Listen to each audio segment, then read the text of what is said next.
enough local partners. We know there's a story out there about the Osteens and when they're going to open up their church so that they can have more people get help. People have been knocking on the doors. Do you have enough partners? You know, one of the things I can tell you is that as I watch your program, you know, you see people, and this is such an impressive thing about this disaster is that people are helping people. They are truly helping each other. Community partners that probably would never be involved in disaster recovery are stepping up and helping each other. Just the average person getting in their canoe and helping somebody get out of their house are helping each other. And so this truly is a community relief effort. Anthony, thank you very much. Thanks to the Red Cross. When Mother Nature is at her worst, often we see human nature at its best. Thank you very much. Thank Allison. you, sir. Well, the death toll is rising as rescuers try to bring thousands of people still stranded to safety. CNN's Scott McLean is live in the suburbs of Houston, where, of course, the rain continues to fall. Scott, what's the latest?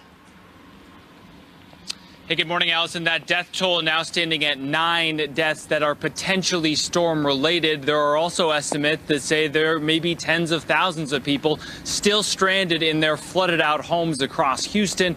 Every single National Guardsman or woman across Texas, that's about 12,000 of them, has been activated to help try to get people out.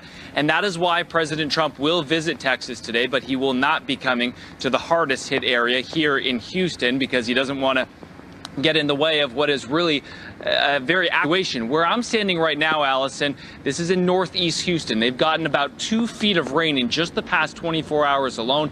Other parts of this city have gotten more than 2.5 feet. Now, you can't tell right now because it's still a very dark, active situation. Where I'm standing right now, Allison, this is in northeast Houston. They've gotten about 2 feet of rain in just the past 24 hours alone. Other parts of this city have gotten more than 2.5 feet. Now, you can't tell right now because it's still dark, but there is a whole neighborhood of people just beyond that store there.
Many of them had been pulled out. Police say there's about more than 1,000 that they've taken out over the last couple of hours. We witnessed the last load of people about 2 hours ago being taken out by truckload. I just spoke to a gentleman who had a big box truck here. He showed up to see if there was anyone who needed to be taken to shelter. A box truck. He says it fits about 30 people. He says he's taken about 200 to local shelters over the past day or so.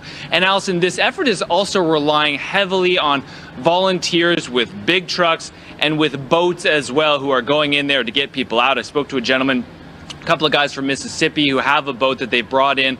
They are Hurricane Katrina survivors. They just wanted to help out as well. They're also coordinating using an app, and I've been listening to some of the chatter on there. It sounds just like a 911 dispatch, and I can tell you, even at this hour, they are still very busy, Allison. Thanks so much, Scott. All right, so Tropical Storm Harvey's torrential rain is shattering records in Texas. The storm is now regaining